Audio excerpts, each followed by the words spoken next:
Hello, everyone. Welcome back to the Hamster Business Show. My name is Chris Pastrana, your host, and today I'm here with Amy Tisi. How's it going? Hello, good. How are you? Yeah, and Amy owns Ready Steady Health, so we're going to chat today and have some fun. Let me make sure this is centered. Okay, so tell me a little bit about what you do.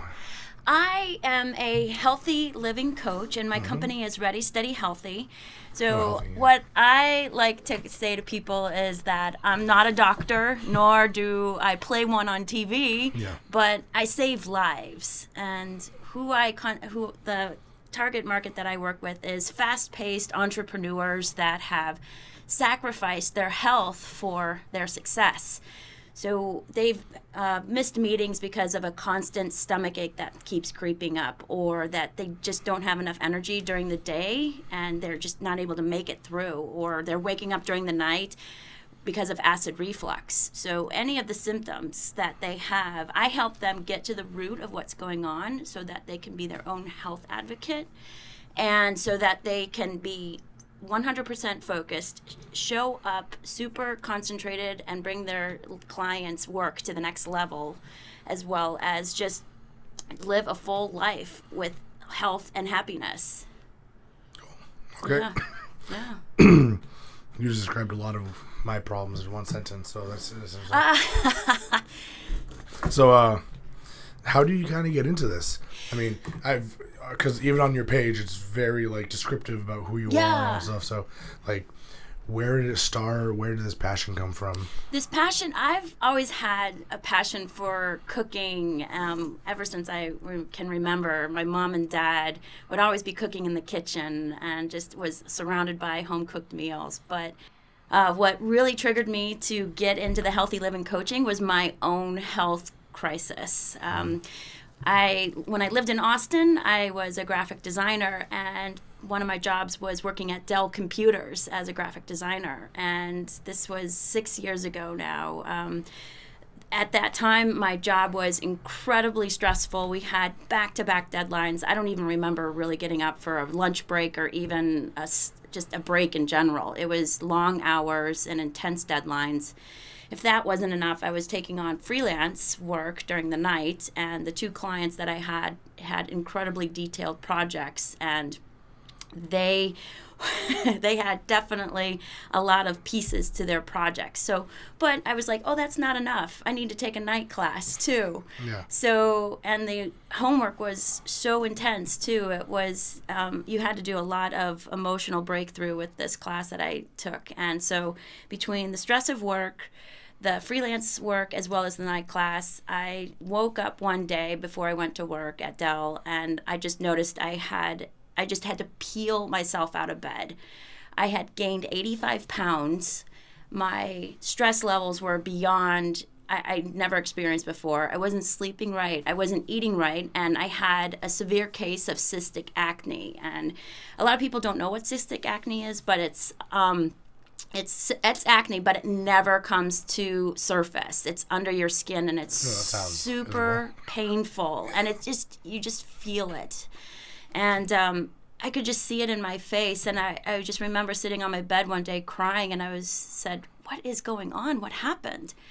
So, but that day that I woke up completely miserable, I said, there's got to be a solution. I got to find a way. So I did what anybody else did, and I went to my general practitioner and a dermatologist, and I was so certain I was going to get answers. I was going to walk out with what I needed to do and rock it.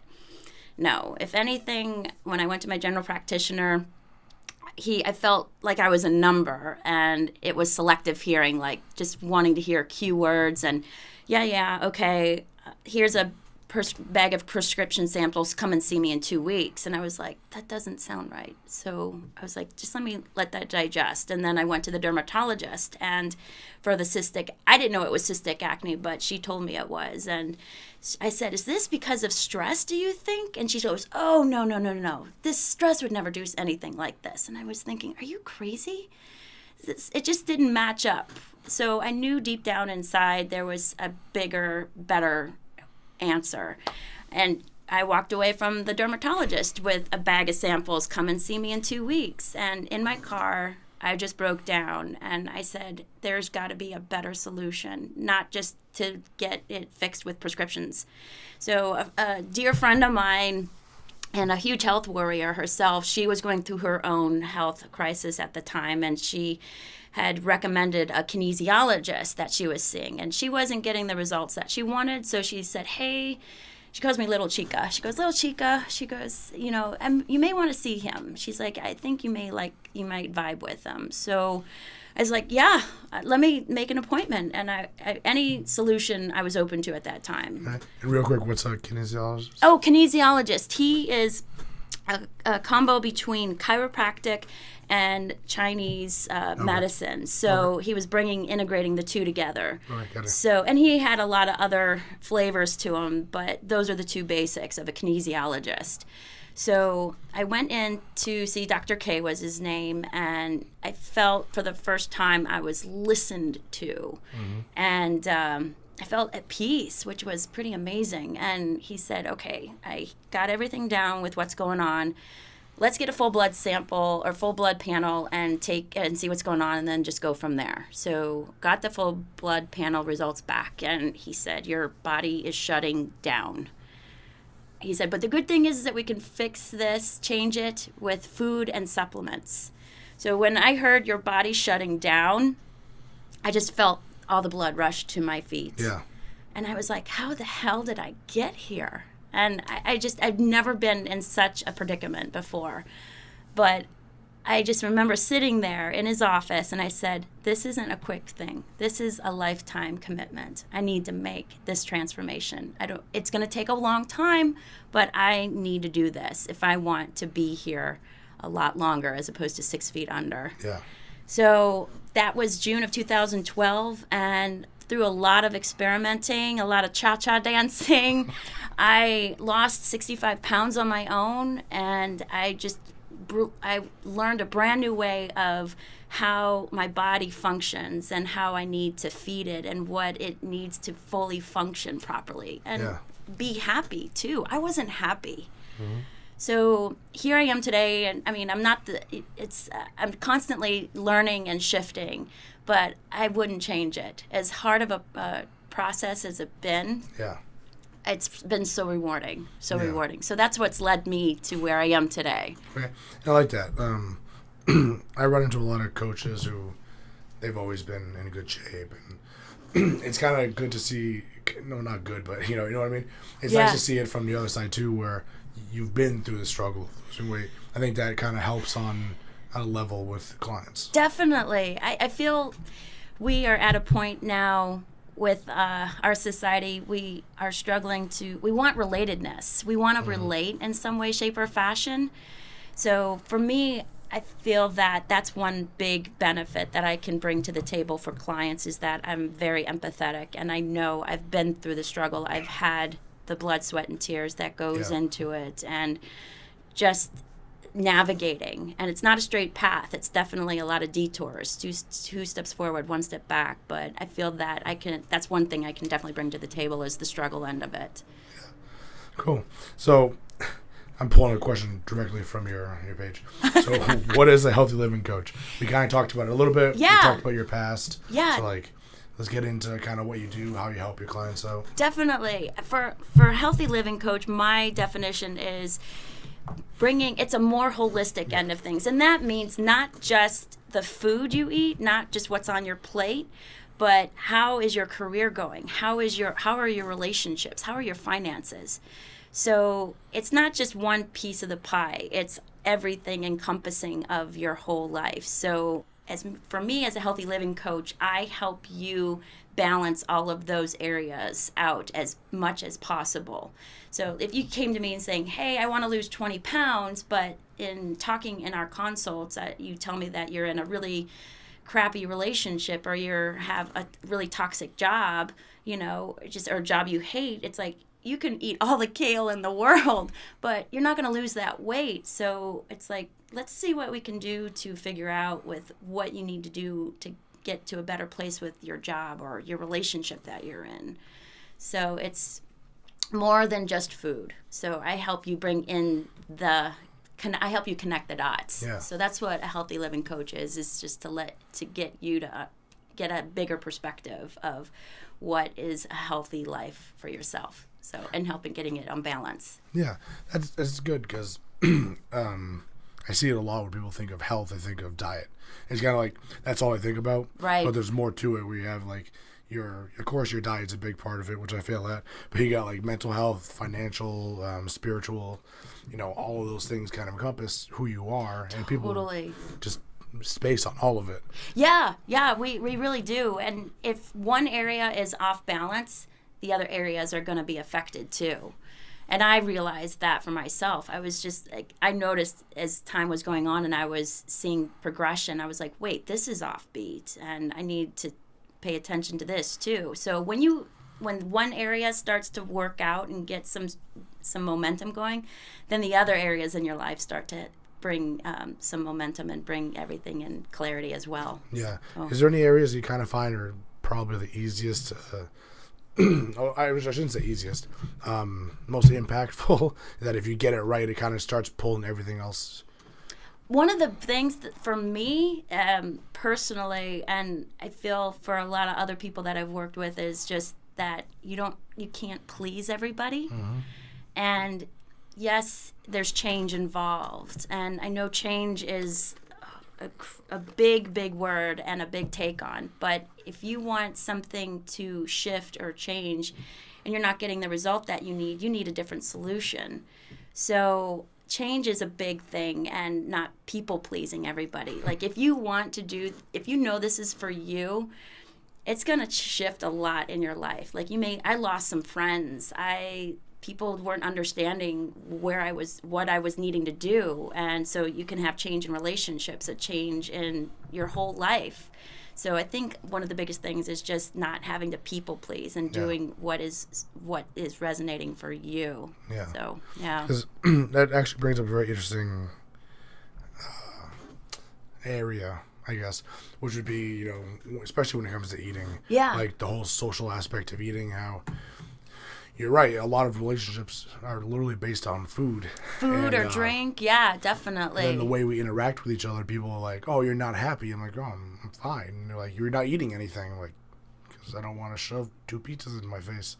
I mean, I will. But when I'm dieting, then no. But, right. But there is kind of that odd social structure there.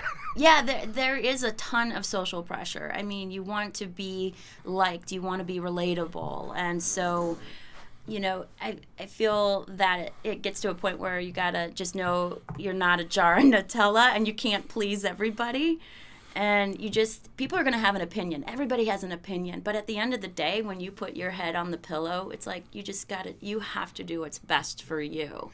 So, and I feel like a lot of times when people put out their feelings or their madness or express their aggression to you, there's something there that they haven't coped with or worked through yet. Yeah. So I've always said that too. Like a lot of people who are super negative or just negative in general. Yeah. It's like if they're like coming at you, it's like, well, you're clearly showing me something that's going on with you. Like what you tell people is literally just a reflection of you. Bingo. Exactly. Yeah. It's and I think a lot of people, it's easier to say it to somebody else as opposed to, like I say, peel back the layers of the onion or literally get dirty with things. Like people say, like, why do I need to go through that again? I've already dealt with that. Well, if you're sharing with me or talking to me the way that you are, there's still something going on that you haven't dealt with. Yeah. So, yeah. My wife gets so mad at me because she'll be sitting there. She's like, oh, I hate that. I hate when people do this. And I'm like, that actually says a lot more about you than them. Because clearly, I always found that funny about, what do you call them, when someone does something that you don't like. Yes. I forget the word for it. Do you know what it is? It's not coming up. Whatever it is. So someone does something and pet peeves. Oh, pet peeves. Yeah, and yeah. I always laugh at that because I'm like, well, that's literally your issue. It really is. You have a problem with something, so you should might want to address that before you start like yelling at other people for that issue. Completely before you blow up and make something out of nothing. And as I like to say, if somebody's pointing the finger at you, it's like, well, yeah, you're pointing a finger, but look how many fingers are pointing back at you. So it's really, I feel over the years, it's just been I feel like this huge weight has gotten lifted off my shoulders for being able to see it and be able to accept and give myself permission to do what I need to do is best for me. And it's fine. The day is going to go on whether or not that person, doesn't like what you're doing. That's okay. Yeah. So that's probably the best thing is when other people don't want you. It really is. It really is. Yeah, definitely. Yeah. So you get a client, someone comes in, they're like, Amy, I need your help. Where do you start? What I do is a health consult with them. So I ask them, hey, what's your top health struggles right now? I even get into details like, hey, where were you born? Are you on medication right now? Do you have any kids? Are you married? What's your day like look for eating? What do you eat during the day? So it's pretty amazing. It seems like what the heck? Why would you even ask about where you were born or where you were, how many kids you have? That has a lot to do with how the tone comes out for people or like how passionate they are. Yeah. So even like if they talk about like what their food is, then you can go in a rabbit hole with talking about a little bit more about that. So it's kind of just taking the temperature with how they react to some of these questions. And so I might have some questions I will have some questions in the back of my mind, but if there is something that I ask and their tone totally changes or their look on their face shifts, I'm digging deeper because I know that's hit a big point with them. So that's a sweet spot. And it's like, I'll go gentle with them because I know some of these questions can provoke a lot of emotion. And sometimes that whole consult will just be on that one question. So, but yeah, it's definitely taking the temperature with, hey, the introduction and just what is, and a lot of times too, I'm like, what is your goal with this? What is your goal with us meeting today? What do you want out of this? Yeah. Because you're touching on something I think is kind of funny. People can get pretty defensive when we start talking about their health habits. Yes, it's very true. So I like how you're talking. You got to tiptoe through some of this because you can offend someone pretty easily. A lot of times because of where they grew up. Like you were talking about where they grew up.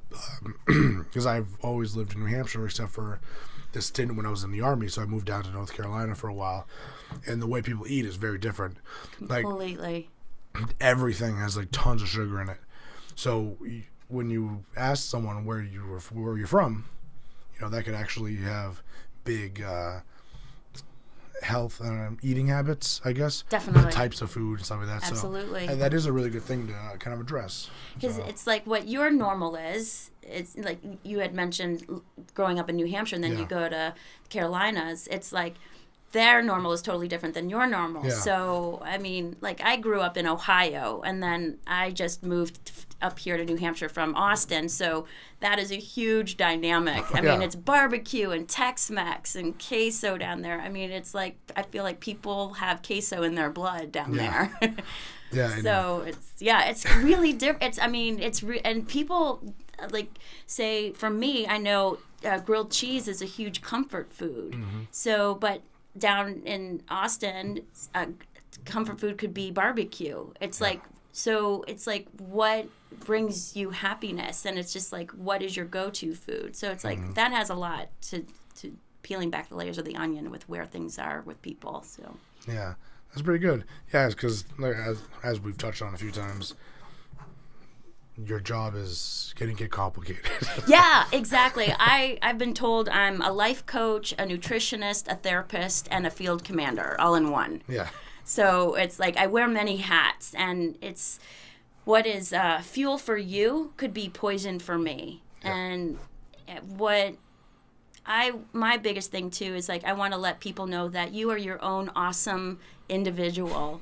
And like what works for you versus like Joe Schmo isn't going to be the same. Like you could drop 20 pounds and he could lose 2.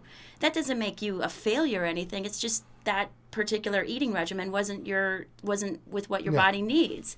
So that's what gets me, that's where I want to come into, is like helping educate people that your body just because something didn't work for you doesn't mean you're a failure. You just need something else to have your body be processed properly, or things processed properly. So. Yeah. Awesome, that's pretty good. So do you travel a lot, or you just kind of hang out in New Hampshire now? I can travel. I am definitely able to travel. I mean, the beauty with with our technology now, I can travel. I can do Skype sessions, telephone sessions, I love face to face. But I mean, if I need to go to Spain, I'll go to Spain if I need to. So yeah, definitely. There's no limit with who I can coach. That's pretty cool. Yeah. And you're right. The technology, health can be very hurt, and it can be helped a lot. So. Totally, completely. I think that's the beauty of with a lot of coaches now these days, that we're able to do so much regardless. You don't have to be in a brick and mortar shop. So yeah, okay, cool. Actually, talking about, so I was looking at your website. It's kind of how I prep for my interviews. No, that's great. And so I was looking at you have some of your consultations, and you're kind of going to the store, and helping them learn how to go through all this. Absolutely. Yeah. You want to talk about that a little bit? Yeah, sure. I feel one of my packages that I have is called Supermarket Smarts, and it helps you prepare even before stepping foot into the supermarket. Because a lot of times people go to the supermarket overwhelmed or even hungry, and it's like, oh, I know I need to get groceries, and they'll just grab the same stuff. So they're fixing the same meals over and over. Yeah. So it's just out of habit. So, and then you're getting bored, and then you're just in this huge hamster wheel. So one of the things that I share and teach with my clients is, hey, take a little bit of time before you go to the supermarket to prepare. Like, hey, have an idea of, do I have meetings this week? Like, what does my general week look like? Is it super uber busy? Am I able to work from home a couple days? Just really kind of get an overall view, because then that way you'll be like, oh, I know I need to eat out 1 or 2 times a week, or I can bring in my food this week. So I highly suggest a lot for meal prepping to help you prepare, set yourself up for success during the week. And so with the Supermarket Smarts, not only is it just educating people how to prepare meals, but to go into the supermarket with a plan of attack. Like actually marking down exactly, hey, these are the recipes that I'm going to fix for this week, or snacks even too, and going in and sticking to that list. And you're going to save time, and you're going to save money even too, because you're not just randomly picking stuff and going in there when you're hungry. So plus with what I teach my clients is just, hey, this is a better option than that, or why you need to choose this, and just stay around the perimeter, things like that. Just really educating them. Like, it's just more than going in for your regular stuff. Like, you can make it a great time in there. I know it sounds kind of crazy, like supermarket and fun. I'm like, yes, you can have fun. So I make it a game sometimes when I go in there. It's like, okay, let's see how quickly I can go in and get everything and get out. But yeah, it's definitely from before going into the supermarket all the way to what you're going to be cooking for yourself for the week. So yeah. Very cool. Then kind of on the flip side, you have the in-home one. So, yes. Because I always find those funny, because I was talking to a friend of mine who was he's not really a health coach, but whatever, on the show last week, and I was joking about going into the house and like just tearing out all of their food and be like, no, this is awful, and just kind of like restocking from there. Yeah. But then you actually you probably don't go to that extreme, but you actually go in and help them and absolutely, because some people feel like, oh, I need a 24-piece knife set before I can start cooking a meal. I'm like, no. If anything, I help you just really get the basic tools. Like, hey, this is what you need. You don't need the whole kit and caboodle. You don't need the Williams-Sonoma store to get started, and just to take things into consideration with what you're cooking and what to look for, to give them confidence to, hey, I can actually do this, because a lot of people don't want to cook because, it just takes too much time, or that's why they don't even cook. Too much time. I don't have time. Why would I just don't want to do that, or I don't know that taste of something. But I feel like cooking is a way of like therapy, and you're nourishing your body, and it's a time to slow down, and you're doing something really good for yourself out of a chaotic day or a chaotic week. It's a beautiful thing to make a meal that is made with love and made your hard work. And I feel like when you have confidence in the kitchen, you can have confidence anywhere. So, and that's one of the biggest things too with cooking that I want to teach, that I share with my clients, is just, hey, you can do this. It's not rocket science, and you don't need to be making, beef bourguignon or something like that. But I mean, super simple recipes can be such a home run, and it's like, if you have a few basics just to get the rhythm down, man, you are golden. And then you get a rhythm, and it's like, okay, let me start experimenting. And so the beauty with cooking is that you can have a little bit more leeway, as opposed to baking. It's a science, so you have to have everything exact. But cooking, you can substitute, you can just add a little bit more. So it's beautiful. It's a beautiful thing. There's such a process to it too. It's the taste, it's the smell, it's just, there's so much unveiled with cooking. And I really want to share people that part of cooking as well, because I feel like we are so desensitized now as a society, and to take that time to slow down and really enjoy a process and a really good meal. Actually sit down and eat it with no distractions, or some really good music. Light some candles. So not sit in front of the TV. Actually chew your food. Yeah. So, because, I mean, chewing your food is so crucial. Like, your saliva is liquid gold, because the more you chew your food, the better your body's going to break down the food. So things like that I teach them. But it's like, it takes time, because it's like we're all in these habits.